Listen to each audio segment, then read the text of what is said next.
What do you know about band geeks? I don't know, like the people who play in a band. Never heard of band geeks? Like high school. Band geeks are really important, integral part of society. Ever. No, ever. I mean, without band geeks, I would literally be cooler than nobody. You always spot them on campus, right? Because they'd be riding their bike with a huge trombone on their back. That's cool that people still play their little instruments. And you're like, I don't know if you're gonna keel over there, sir. Just be mindful of other pedestrians while you're biking with your trombone. Band geeks. We all knew one back in high school. But who would have ever imagined that they would survive the brutalities of those 4 years to make it another 4 years in college, still as band geeks? Perhaps because of this, many of us don't know they still exist. Most probably assume they would have evolved by now, adapted per se to the conformities of society, put their instruments down, maybe chosen a career path that doesn't involve actually talking to someone. But even years after that fateful day when they became too old to attend band camp as a camper, they have found ways to return, as counselors and as instructors, and they are stronger now. You see, band geeks have evolved. They've evolved to survive as band geeks in the real world. Hi, my name is Corinne Sanger, and as a seasoned orchestral musician involved in the finer aspects of band geekery, I've decided it was time to help make the world more aware of the band geeks that thrive among us. Answer your questions like, where do they hide? What sort of rituals do they partake in? And who are they now? I have observed them, studied them in their natural state, and the results of all of this, hours in the making, will be presented to you now in this special report. Band Geeks, Life After High School. I'm here at the Music Lounge at Wayne State, and by lounge, I really mean section of Old Main overrun by band geeks. Now, you're probably thinking to yourself, Music Lounge? Where? Well, that's sort of the point. They don't want you to know. For them, the Music Lounge is their only place to hide, to act naturally, to sleep.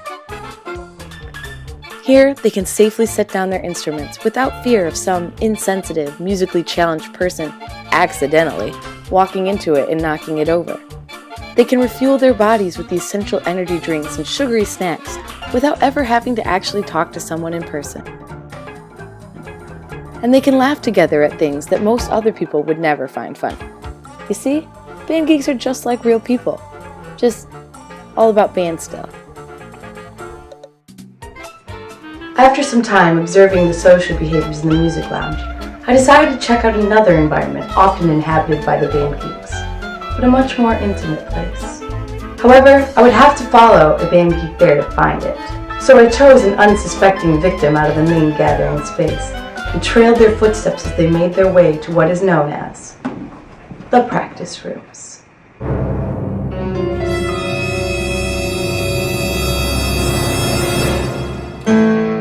This is the stuff of nightmares. Think your finals are hard with those books you have to read and flashcards you have to memorize? Yeah, try memorizing about 10 pages of black dots and then accurately translating them on a musical instrument on a stage by yourself in front of a panel of professors. Makes your 500-person lecture hall look cozy. However, that's why there's this place. These practice rooms, more like prison cells with no windows to the outside world, are not actually for the purpose of practicing. In fact, it's entirely uncertain if any practicing ever occurs here. Instead, band geeks come here to escape, reflect, or simply pray that they survive their juries to make it another year in the music world.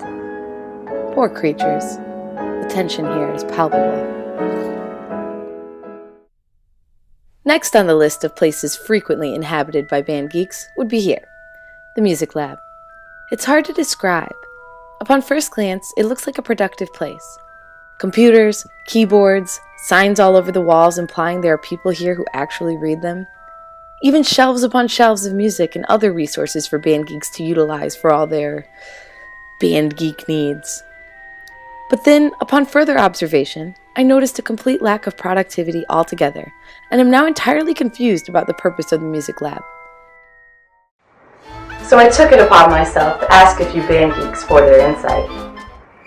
Okay, what actually happens in the music lab? Glenn, what actually happens in the music lab? I'm completely winded.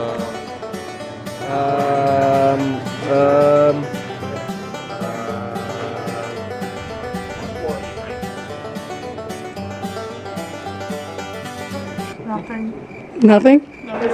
Nothing. Copyright infringement, mostly. It's a black hole. It's a what? It's a black hole.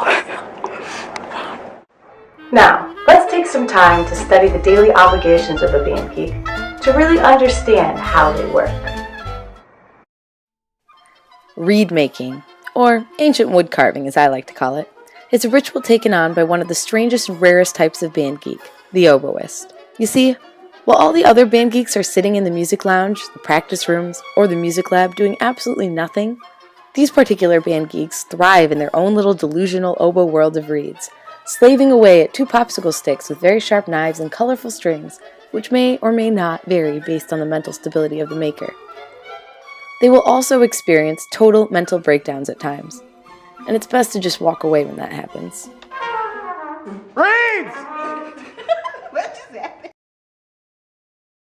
Next, rehearsal, or the holy pilgrimage, really. This event is very important to the band geeks because, basically, it's what they do best. Rehearsal gives the band geeks an opportunity to feel good about themselves. Here, you can see how well seasoned they are in this ritual, unpacking and setting up like it's second nature. Well, either that or they are completely lost and just pretending to know what they are doing. The whole process is entirely debatable.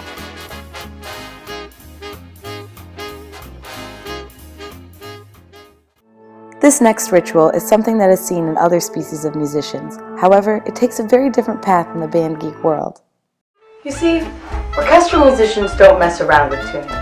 Yet, the band geeks seem to enjoy this ritual so much that they will actually extend the time necessary to match the note by purposely playing out a tune for longer than need be. It is uncertain at this point if this is intentional or just simply part of their nature, but its effect on any outsiders is profoundly negative. Because of such potential danger to the listener of this ritual, for your safety, we have decided to censor it.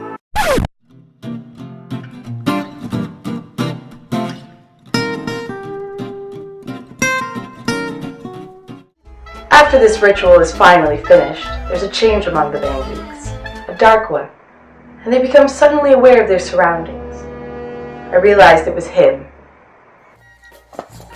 The man, the legend, Bianchi. He dresses in traditional maestro garb to make sure every one of his students feels inferior and much less stylish than him, including, but not limited to, Italian leather shoes of the finest quality, chic thin-framed glasses, and a lot of black. So much black that the one day he showed up in blue jeans, half the band experienced anxiety attacks and other moments of apocalyptic fear. Yet, we are mesmerized by him.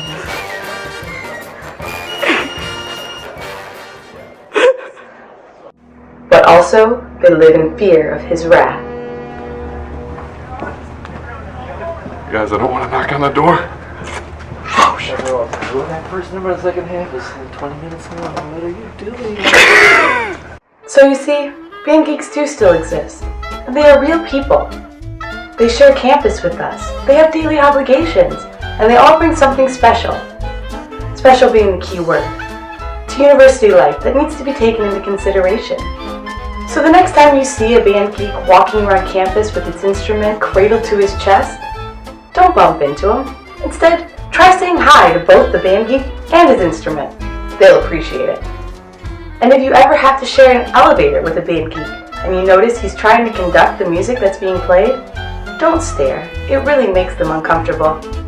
Be aware of the band geeks among us, and maybe one day they'll turn your kids into band geeks and continue the cycle. Take it from me. Did you know band geeks exist? Yeah, I've heard of that. You're actually a good friend of mine, and you are one of the geekiest band geeks that has ever geeked.